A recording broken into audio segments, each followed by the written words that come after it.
Yes, sir.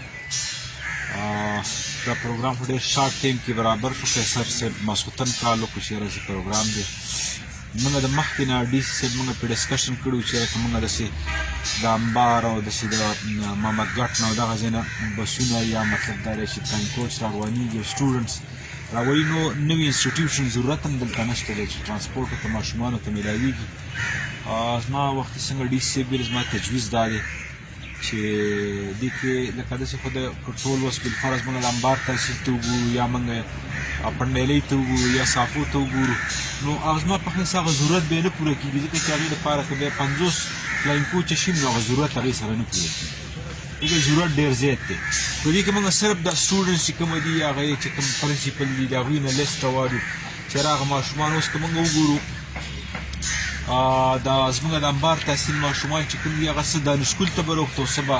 اخوا باجوړ ته وکړو داسې که د فیضو بیضو ماشومان موږ ګورو نو هغه به یا غلنۍ ته راتله یا به اخوا کباډي ډیمزو ته راتله نو دا زه دا یم چې صرف د سټوډنټس دې کې فیسیلیټیټ شي دا به زموږ لپاره ډېره غټه خبرې. باقي د محمد ډیم نه حقیقت دا دی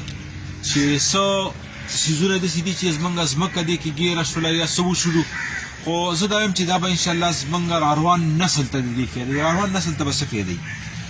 یو که تاسو وګورئ زموږ د پلانغار تحصیل چې څومره ځمکې دې سره آبادېږي بیا که زموږ د مطلب دامان او شهید بانډ او دې طرف ته چې دا کوم نهر راځي دا به دغه لانګ ټرم پروجیکټس دي راروان نسل ته به د دې فایده موږ ځینې ټیم کې څیزونه داسې چې یو څیز خو موږ وینو او هر څیز کې وختي طور خامخا هغه څه نه څه نقصان وي. اوس که موږ وګورو زموږ اکثر د علاقه کې چې کله روډ تېرېږي یو کس وایي چې یاره زما پټۍ خرابېږي دې زمانې ته نه راځي هغه طرف ته لاړ شي دې طرف خو بیا چې کله هغه روډ وځي او د هغوی هغه ځمکې قیمتي شي نو بیا وایي چې دا خو ډېر بهترین څیز و. همدغه رنګې زه دا یم چې محمد ډیم هم وختي طور به خامخا موږ ته نقصان وي زموږ ورشو ورانه شوله زموږ مطلب دا دی چې هغه کم قیمتي ځایونه و هغه پکې ګیر شو خو زه دا یم چې راروان نسل ته به انشاءالله د دې ډېره زیاته فایده وي. یو خو دا ده چې موږ دا ملک سره ډېر غټ کنټریبیوشن دی بل طرف ته که موږ وګورو دې کې چې څومره جابز راځي دغه کې بریګیډیر صاحب ته موږ صرف دا یو دغه کوو چې اوسه پورې ایز ا پارلیمنټیرین زه په خپله هم د دې څیز نه مطمئن نه یم چې یاره لکه زموږ لوکل خلکو ته د جابز حوالې سره موږ ته مطلب دا دی چې مضبوطه خبره موږ سره نه ده شوې چې موږ څه مضبوطه خبره وشي موږ اکثر ملګري بیا دغه کوي چې یاره موږ ته خو دلته پرامیس موږ څه وشو چې یاره دې کې به تاسو موږ لوکل چې کوم دغه دي او سپیشلي زموږ چې کوم قومونه دې کې متاثره شوي دي هغه خلکو ته به موږ د جابز دغه ورکوو. اوسه پورې زه دا یم چې زموږ قوم هغه رنګې فیسیلیټیټ شوی نه دی څنګه چې کول پکار وو. بریګیډیر صاحب زه دا یم چې اوس هم ستلي راغلي نه دي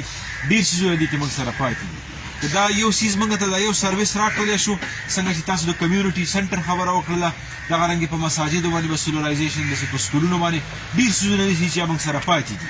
زه دا یم چې اوس هم ستلي راغلي نه دي دغه کې زه دا یم چې موږ سره پوره هیلپ وکړلی شي او زموږ د عوامو چې کوم امیدونه دي د محمد ډیم نه هغه امیدونه زموږ پوره شي نو هغې کې زه امید لرم چې ډي سي صاحب او زموږ بریګیډیر صاحب چې کوم راغلی امتیاز صاحب هغه به که زموږ څومره انپوټس لګېدل هغه به سره موږ اچو د قوم رڼاګانو طرف ته راوستلو کې به اوس انشاءالله موږ خپل کردار ادا کوو او دا یو نیشنل پروجیکټس دی دې کې چې څومره رکاوټونه راځي هغې کې به اوس انشاءالله چې زموږ پوره تعاون ورسره وي. امید لرو انشاءالله چې زموږ د قوم څومره مشران دي هغوی مخکې هم دې کې خپل انپوټس اچولي دي او باقي به هم انشاءالله اچوي. ډېره مننه مهرباني تhank you. موږ خبرو په نیت باندې هم نه یو دا کوم ګاډي چې هغه دي امتیاز صاحب زما تجویز دا دی څنګه چې نثار ویلي چې یاره لکه دا ګاډي په دې دغه باندې ځم چې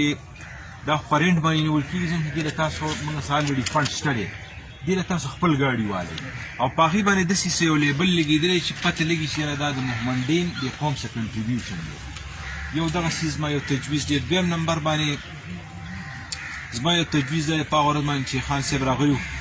موږ ورته دا تجویز هم ورکړو او سی ایم صاحب به په هغه ایجنډه باندې خبره هم وکړله چې